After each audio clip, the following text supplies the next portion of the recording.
we are going to talk about children and children's problems, but first it will be good to think of how we could recognize problems in children of different ages. So, the first thing is that if we want to understand behavior, we have to realize that there is a very wide normal variation. This normal variation depends on a variety of factors. Different or abnormal behavior could be either a response to a stressful or abnormal situation. Let's think something like domestic violence, an abusive experience, conflict-related trauma, which after all we know a lot about in Sri Lanka, severe neglect, and then natural disasters like the tsunami. A response to a stressful abnormal situation is actually not abnormal. But on the other hand, you can have inappropriate or abnormal responses to a normal situation, and I'll go on to explain that a little bit more. First of all, let's think of what are the influences on a child and on a child's behavior, taking what's called an ecological perspective. So first of all, at the micro level, you have the child and the family. Then school is the neighborhood level, which is where the laser pointer was pointing at. And then you have the wider social environment, which is the macro level. So take in Sri Lanka, there's the child and the family. We all know that sometimes school is a very different environment. And then also that there will be a lot of different influences coming from the wider community and nationally.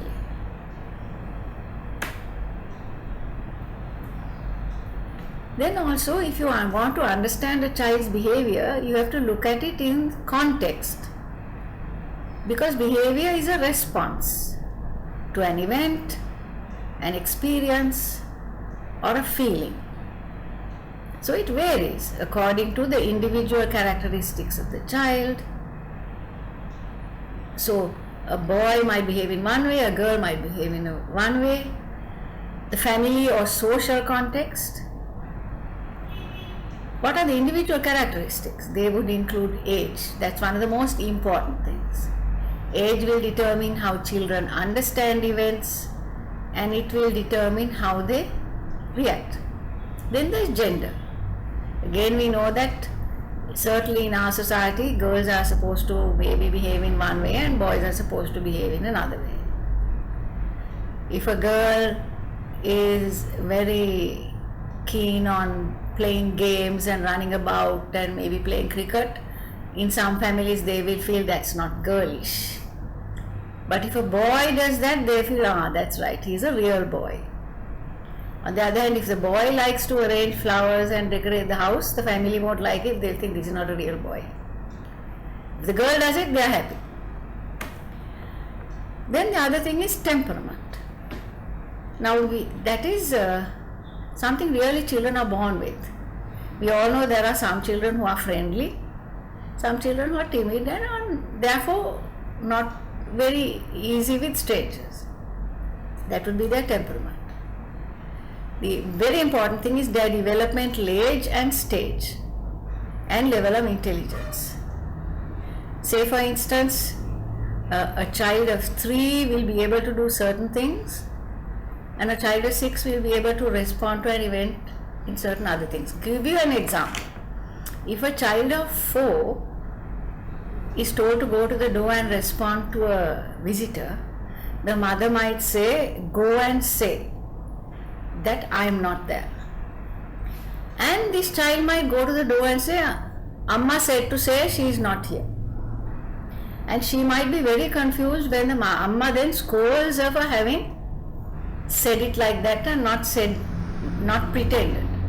Now on the other hand, if a child of 9 goes to the door and says, Amma said to say that she is not here, he is doing it because he wants to put his mother into an embarrassing situation. Because he knows perfectly well that though the mother normally says, don't tell a lie, in this instance she is saying, tell a lie. So developmental age and stage. This is of course where children are of normal intelligence. The individual characteristics interact with family or social factors. So some families will like a very active child, other families will want a child who just sits and does nothing. So if we look at this diagram, this is just a diagrammatic way of looking at the different influences on behavior. And perhaps you can look at it when you are thinking of this and studying and work out the various influences that perhaps influence you. A little bit more on influences. So the developmental stage is what we call the level of maturation. It will determine how a child can understand and experience, feel, respond. So say children who are hungry, a baby will cry, a 2-year-old might ask, 6-year-old might go to the cupboard or the fridge and help themselves. Certainly 10-year-old will probably do that. Again, you remember what I said about temperament is the way a child tends to behave. It can be influenced by hereditary factors and by experience. And the temperament will influence personality development, which is something that happens later. Temperament doesn't change with age, but behavior can change if children learn to modify their behavior. So a child who tends to be not very friendly can be helped to become more friendly and less timid. Children who are irritable can, if they are helped, perhaps become less irritable, or at least learn not to show when they are irritated. So if we think of development, first we have to think of physical development. Growth, which is weight and height, speech, motor development, which includes also fine motor development. So that is motor development, ability to walk, stand, run, climb. Fine development, that is coordination. Learning to write needs good fine development. Self-help skills, learning to look after themselves. Emotional development, feelings. Social development, being able to behave appropriately in society. Cognitive development, think things through, problem solve, which is measured by looking at intelligence. And then finally, personality development. Personality development, which arises from temperament, occurs throughout childhood and early adolescence. So say we would not say that a child of 10 has a personality disorder. A teenager who is 18, yes, might have, because by then their personality would have been formed. Aspects of personality development are the ability to behave appropriately, understand moral behavior, understand one's own identity, that is not just who we are but what kind of person we are. Understand sexual identity, that will include sexuality, feelings of attraction, but also expectations of gender role.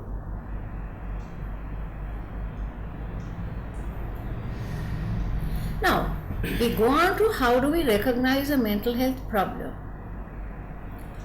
In general, with children, we tend to divide it into emotional or conduct. First thing is, it has to be inappropriate for the context and inappropriate for age and or developmental stage. By inappropriate, what we say is it might be too severe, too frequent, or persistently socially inappropriate or antisocial. So now say for instance, all of us might tell a lie sometimes. But if this is a persistent response, that's not appropriate. Now also the business about being inappropriate for age or development. So let me give you an example. If a boy of 12 lies on the floor and screams when he doesn't get his own way, and is of normal intelligence, that is inappropriate for age and development. On the other hand, if he is retarded with a mental age of 3 years, it will not be inappropriate for his developmental stage, because that type of behavior in a 3-year-old is normal.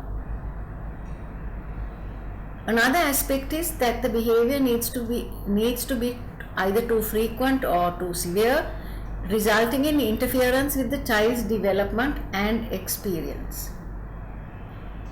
And then one could say, yes, this is a mental health problem.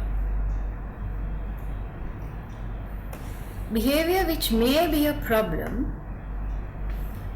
there are several types, and these are divided into, very roughly, those behaviors that affect others. So, conduct problems, fighting, stealing, lying, disobedience. And those are also called externalizing behaviors, because the effect is on others. That doesn't mean there is no effect on the child, because sometimes the child might feel quite happy, or more often they will be angry, or they will be actually distressed. Then those that affect the child directly, so that is have the child's behavior: withdrawal, tearfulness, fearful or timid, poor appetite, poor sleep. Bedwetting and soiling, if it occurs after children have learnt bowel and bladder control, would also fall into this group. Bedwetting, as you know, would be called enuresis, and soiling encopresis. So all these second group of behaviors are described as emotional problems.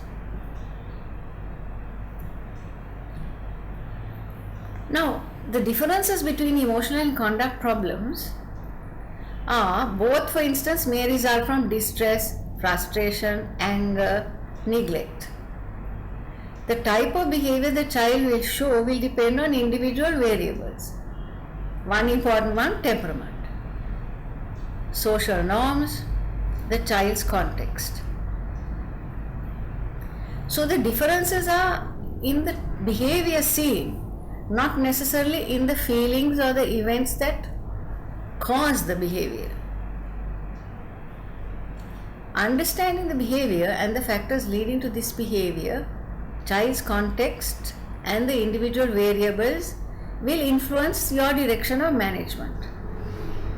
Because after all, if you are managing to help a child, you have to manage something that you can change.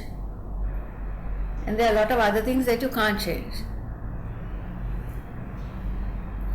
Now let me describe a few feelings leading to change. 10-year-old Geeta clings to her father's pillow. She is withdrawn and won't play as before. Her mother said this has gone on for a year. She was very close to her father.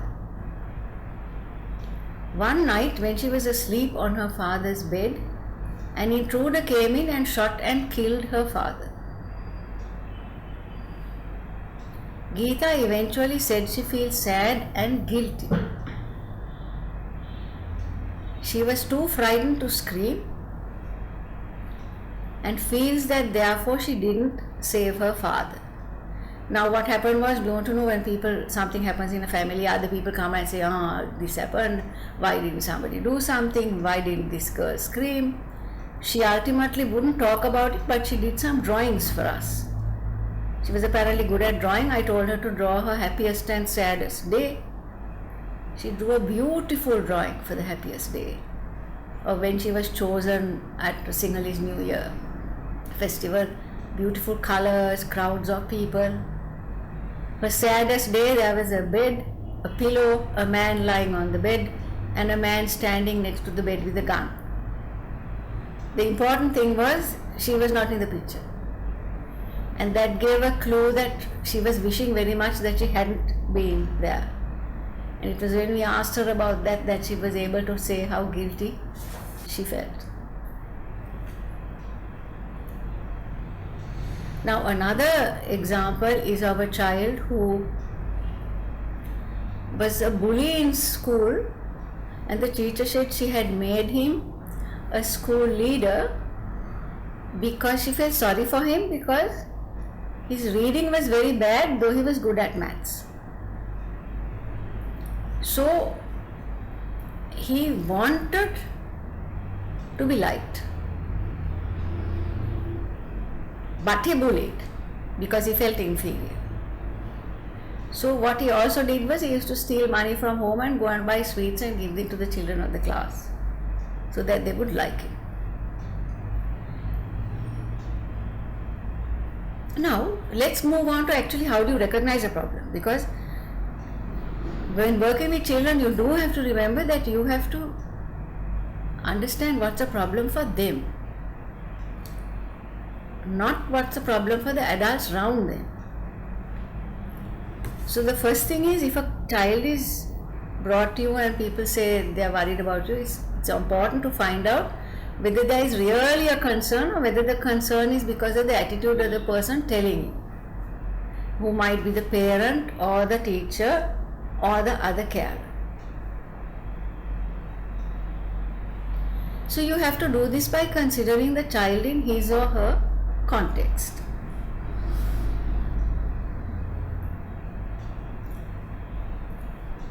The main issues will be, try to get a comprehensive picture of the child in context. That is, what kind of child, family context, school context. Particularly you have to look at stress factors and strengths. Decision making about what is the problem, what may be the factors that have caused or contributed to the problem, what may be the most effective and feasible ways of producing positive change. So if you look at the information that you gather, and please don't get scared that this is a lot of information, because in fact you can sometimes gather it quite quickly. History. What is important is you try to get something from the child. In Sri Lanka particularly, we don't talk to children, we talk to the adults. Or the adults will come and say one thing, but actually if you ask the child, you might find that they have a different point of view. You have to try and get information from the child by talking to the child, by getting them to draw, playing with the child. And again, it's not difficult. Children are not like adults, they are honest generally. So they're actually quite fun to work with. You also need to talk to parents and school, if possible. Again, in Sri Lanka, sometimes it might be that they have come some distance to see you, so it may not be easy to talk to the school, but you have to try. And there are structured screening questionnaires such as the strengths and difficulties questionnaire that you can use to, and in fact there are Tamil and English versions and a Sinhala version from a website called Youth in Mind, which you can download and it's free. Assessment observation objective, that is, you look at the child with the family, and if it's possible, child in school, if it's practical. See, for instance, in the room, if the child sits close to the mother and doesn't look at the father, that tells you one thing. Then, if when you ask the mother what does he like to do in school, and she turns around and asks the child what do you like to do in school, that tells you something else. So you have to observe what goes on. But there are other assessments like psychological testing. So then, what is the context of a child's psychiatric history? Like any history, you look at the presenting problem. What is the problem, how long, what caused concern, and so on. Then previous concerns, which include behavioral, physical health, developmental. Current physical health concerns, because children might be miserable because they are ill. Developmental history.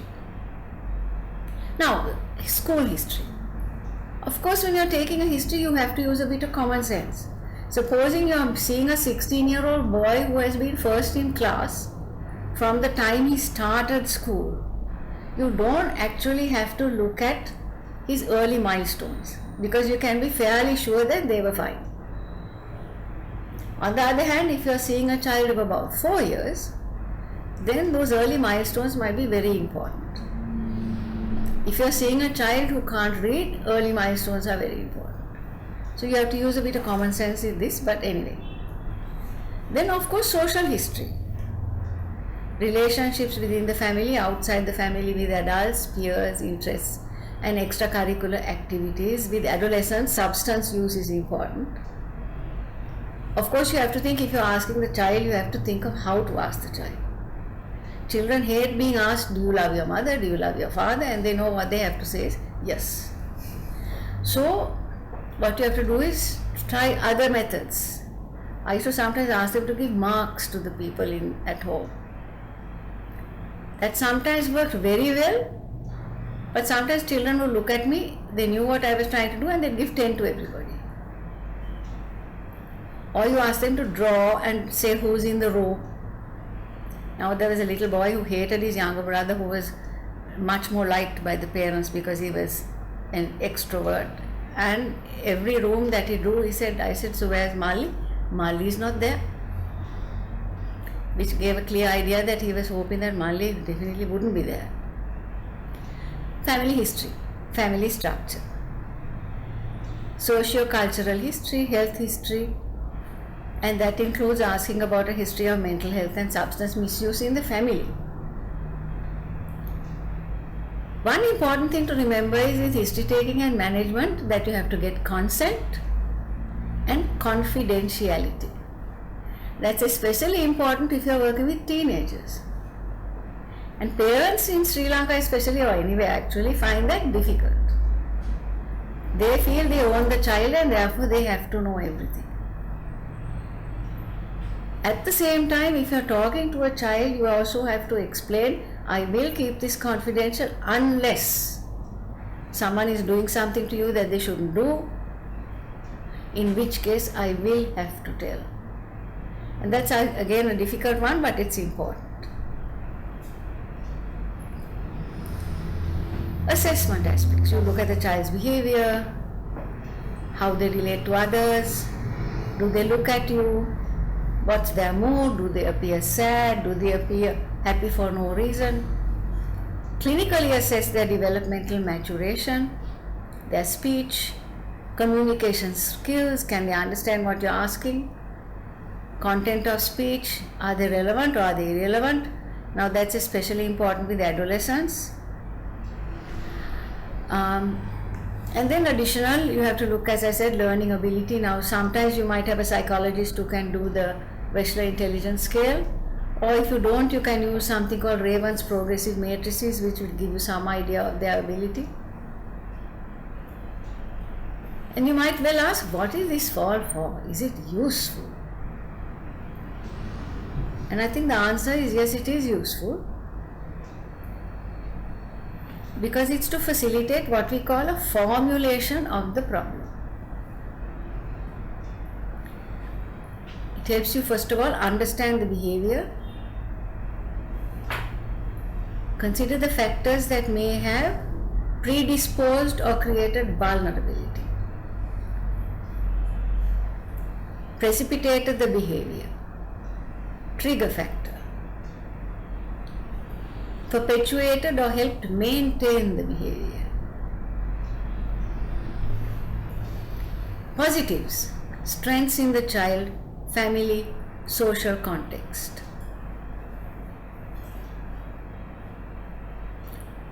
And that's important because you have to work with the family. With children, half the time you are working with the family. So this helps identification of what the problem is, what may be changed, and the direction of intervention. So if you remember Geeta, we can't bring her father back to life. That's not possible. So she has to be helped by helping her and her mother now.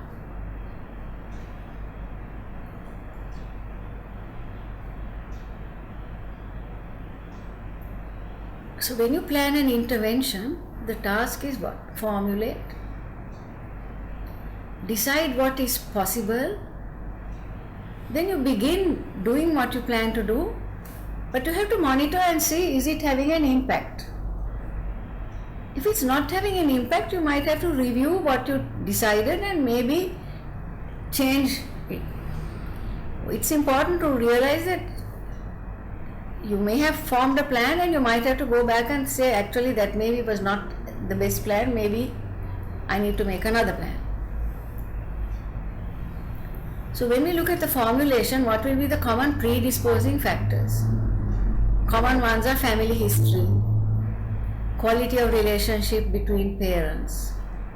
Then also say a child has had, when at birth, an infection, or the mother had a cesarean section, that might, because of a delayed labor, that might influence the child's development.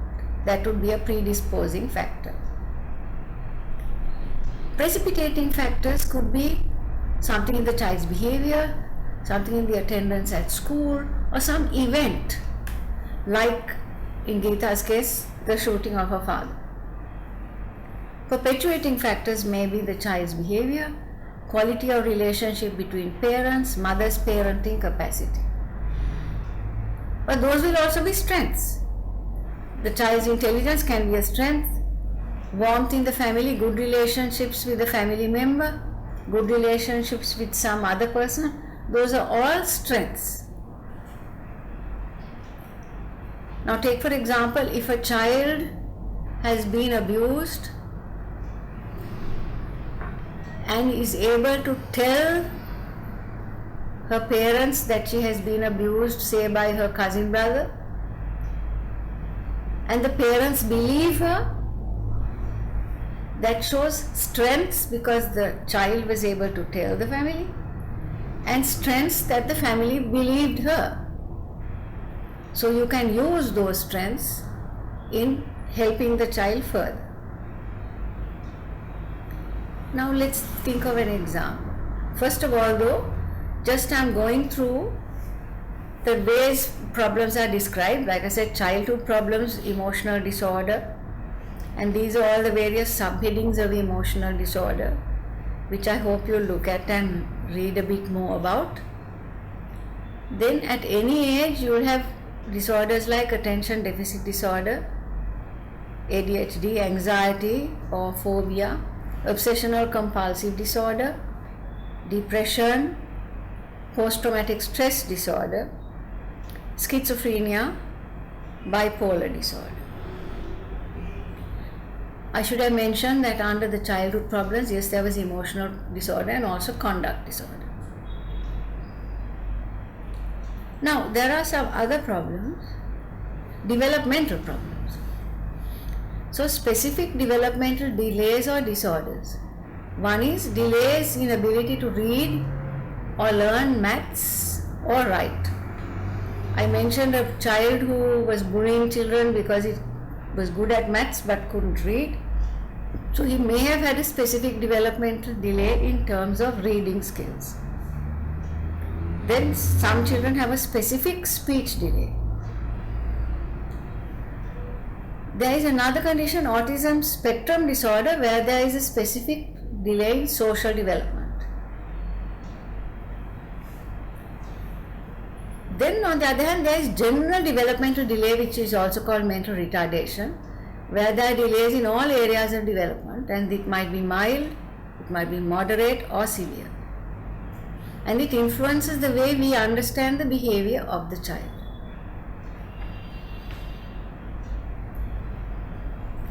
Another thing to look at is the psychosocial situation. Family structure.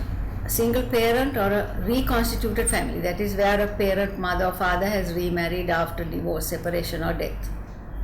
The care structure, loss of parents or separation, inappropriate, working as a domestic servant, a refugee or as a child soldier, domestic violence, alcoholic parent, mentally ill parent, a history of physical or sexual abuse, societal trauma, particularly war, traumatic experience, for example, tsunami, All things that in Sri Lanka we are very familiar with.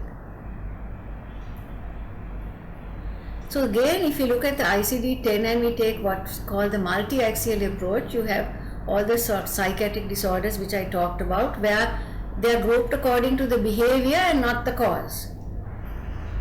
So oppositional or conduct, emotional, sleep, feeding problems, trauma-related problems, attention, obsessional compulsive, eating disorders, anxiety, depression, psychotic illness. Then the next axis are the developmental difficulties, which includes autism spectrum disorder, or sometimes that's called pervasive developmental disorder. Then the third axis is general learning delay, mental retardation. Then physical illness. Don't forget that. Really severe physical illnesses, one of the common ones in Sri Lanka, bronchial asthma, can cause a lot of psychological problems in children. Type 1 diabetes.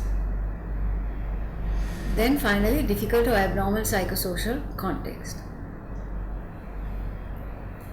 Let me give you a story. This 9-year-old girl is second in a family of 3, brought by parents who describe her as she is a little devil. She is always fighting with parents and older sister of 10 years and threatens to hit.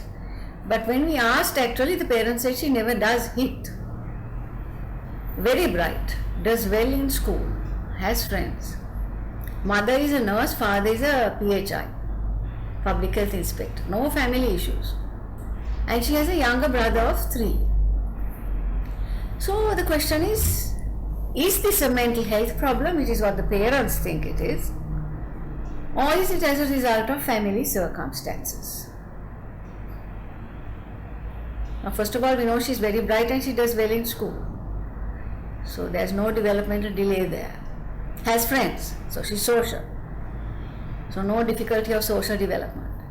So quite clearly there is something going on in the family that is causing this behavior. But she doesn't hit. She threatens, but she doesn't hit. Story continued.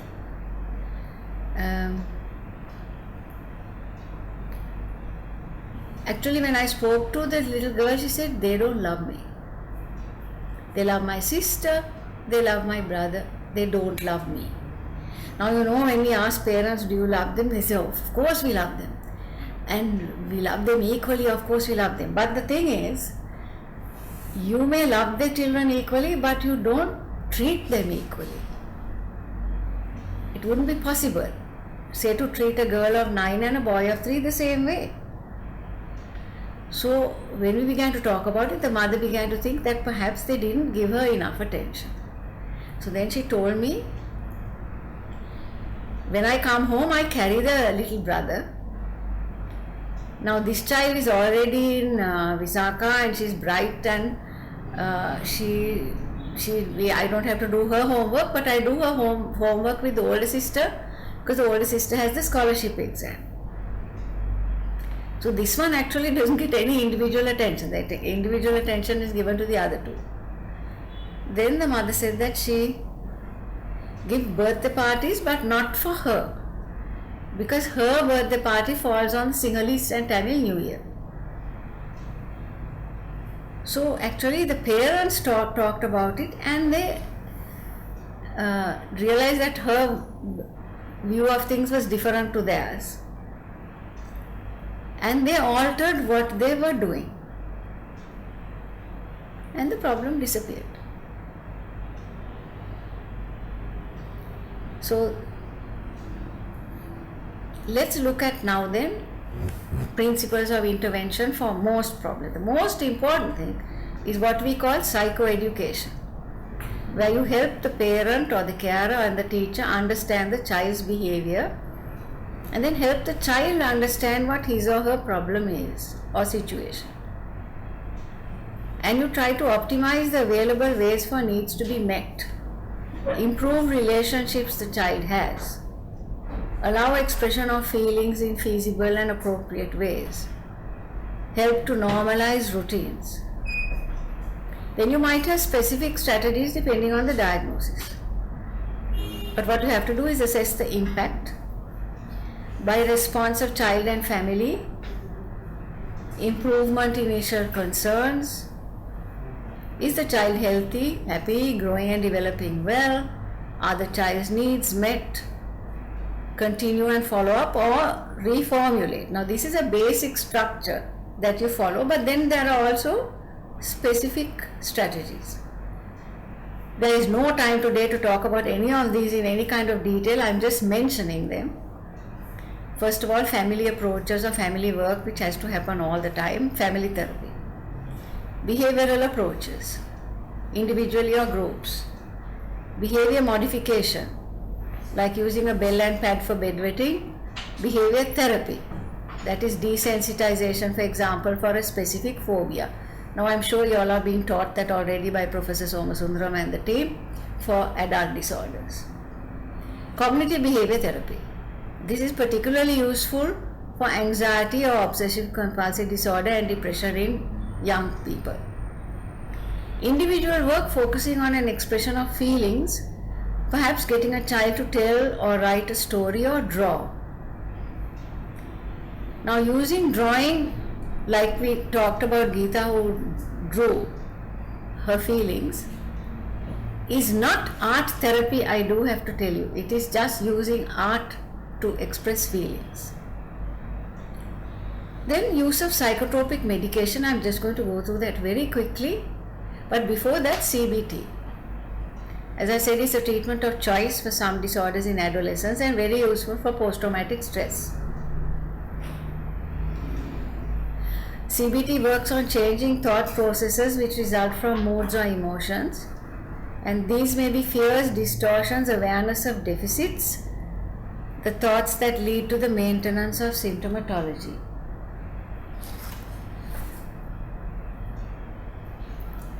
Now, sometimes you have to forget the family context. Let me give you an example.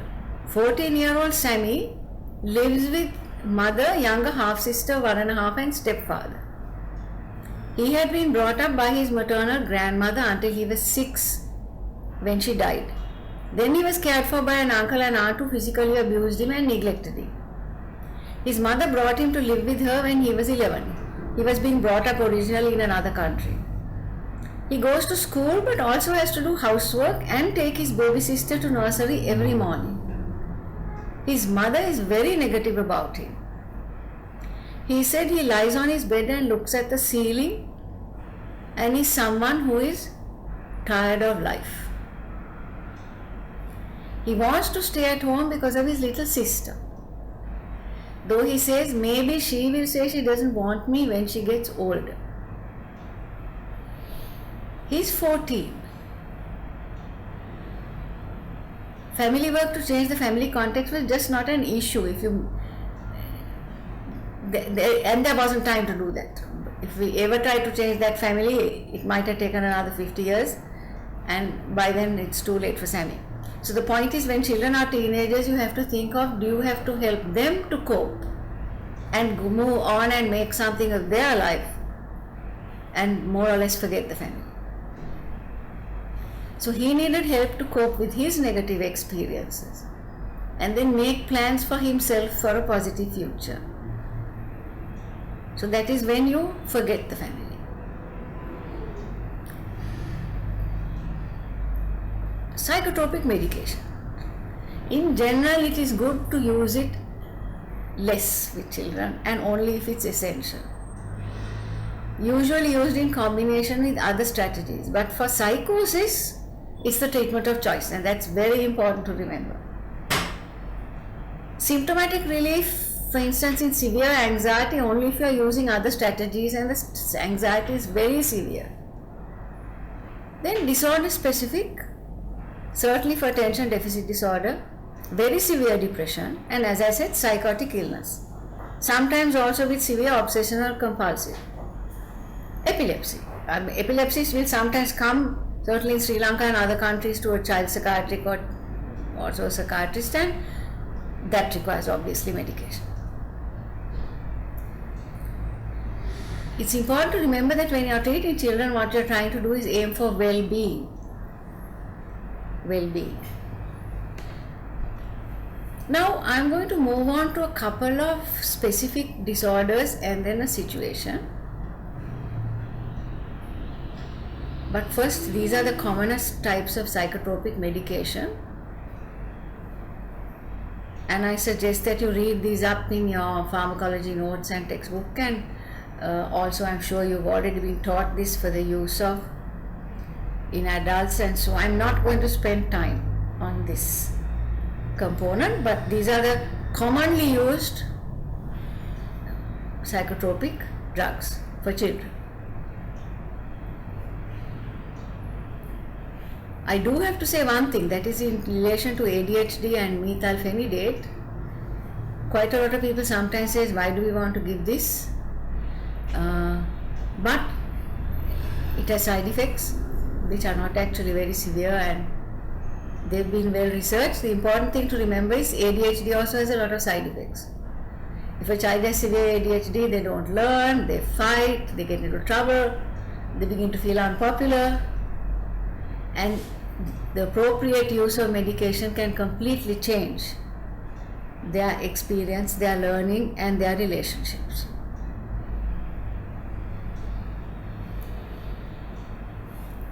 Now, the major neurodevelopmental disorders are, one thing is ADHD, attention deficit, the other is autistic spectrum. Sometimes they can exist together, but they are very different. Now, the incidence of autism is not so much going up as that people are getting better to recognize it, and also to recognize that there are mild forms, not only the most severe form. There's a genetic contribution, but it's also multivariate etiology like most psychiatric disorders. The main intervention is psychoeducation for family and child, and special education.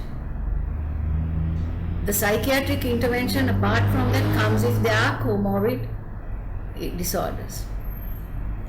With attention deficit, the prevalence is a lot higher. Again, there's a genetic influence as well as multivariate. It's been recognized now that although it's commonest in middle childhood, it can continue to adulthood. And that is a relatively recent bit of knowledge which is changing the understanding of some people in adulthood. There's a lot of epidemiology worldwide about this disorder, and the intervention is psychoeducation, behavioral, as well as psychopharmacological.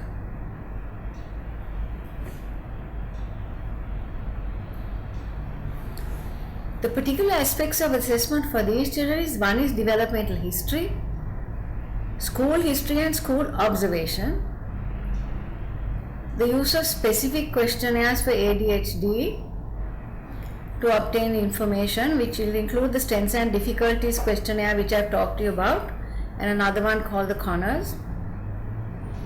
And with autistic spectrum, information about empathy, imaginative play, communication, rituals and obsessions, social relationships, social understanding, and questionnaires. For example, the autism screening questionnaire.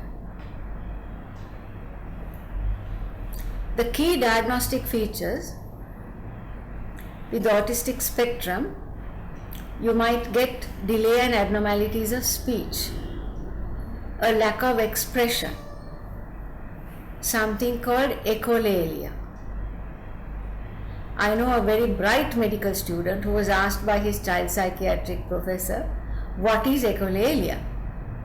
And he replied, "What is echolalia?" Which was his way of telling the professor that he knows what echolalia is. Social withdrawal, a lack of empathy, that is not understanding other people's feelings, and aloofness, rituals and obsessions. Many have associated learning delay or mental retardation. Some of them will be hyperactive. They may have epilepsy. But the important thing to remember is autistic spectrum is a spectrum. So these features are where it is a more severe type, but you can get with children of higher intelligence fewer symptoms.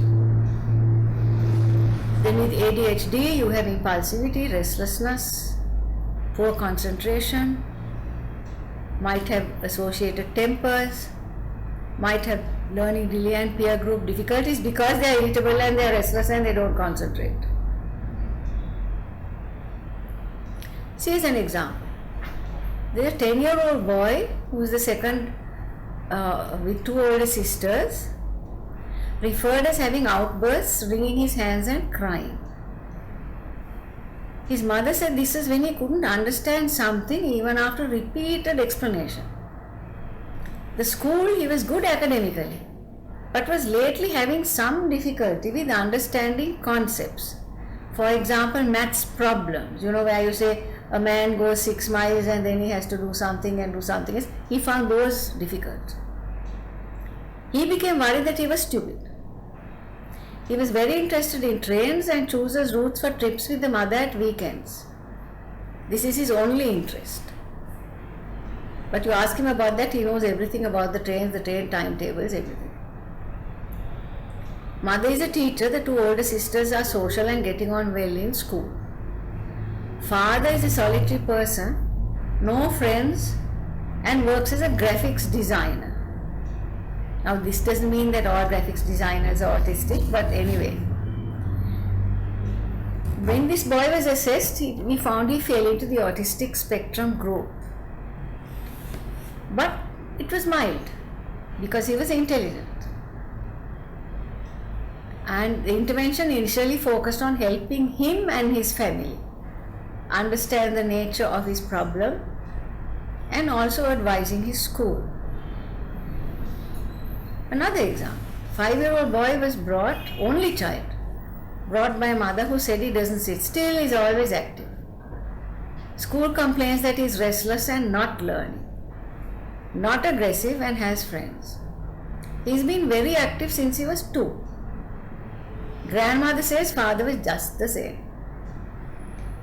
Mother finds he doesn't settle to anything at home and is always getting into trouble by pulling things, breaking things. He was assessed as ADHD and managed with behavioral strategies and medication, with psychoeducation to the family and school to manage his inattention. And he did very well. So the principles of management of these two conditions are that you have to have very careful assessment and a diagnosis.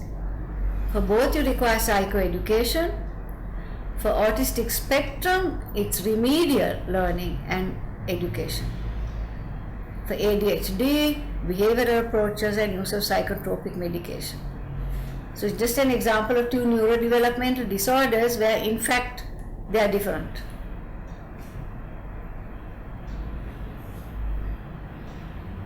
Now, this last section is looking at trauma and disaster.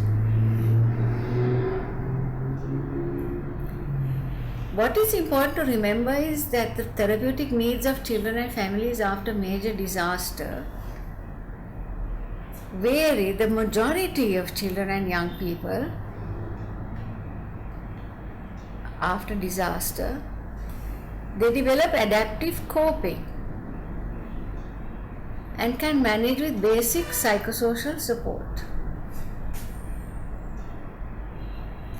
A significant proportion of the rest can be helped by targeted community school or school-based activities.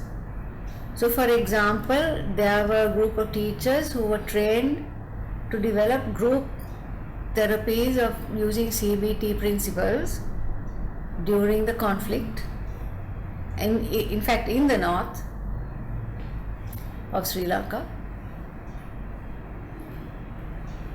And that type of group therapy has been used in a number of countries where there has been either a disaster or a war, including Bosnia, Iran, Greece.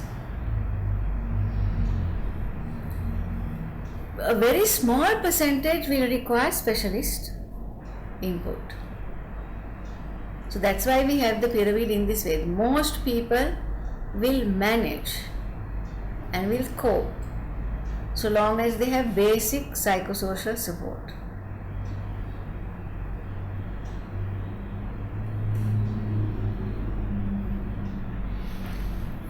What are the concerns that arise after traumatic events? One is intrafamilial. Interference with the family function and health status, increased domestic conflict, mental health problems. Depression, alcohol use increases. This is now well known in Sri Lanka, now very well known. Impact of quality of child care. Then impact on the children's function and health, physical health and mental health. Extrafamilial impacting on society. The societal impact of trauma or stressful situations. Destruction of physical environment, disorganization of support services, displacement, increased levels of violence, alcohol and substance abuse, sense of threat. Children are much more vulnerable to abuse in this situation. As you know, your Professor Somasundaram has a concept calling collective trauma. I'm sure he has talked to you about it. Now, interventions post-trauma, as I said, basic care and psychosocial needs, encourage development of a sense of security or predictability. I remember working with people for children and families in refugee camps saying that what was important is that the meals came at the same time every day. That if someone doing play activity, they came at the same time every day, so that children would begin to feel that they had some kind of security. We found that provided schools were open, provided a lot of security and sense of security for children. Then help children express their feelings. Specific help where behavior disturbance is severe might be needed. If the behavior disturbance is severe, it continues and interferes with day-to-day function.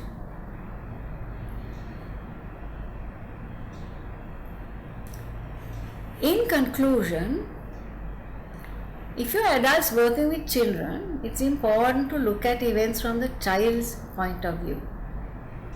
This will help you understand behavior.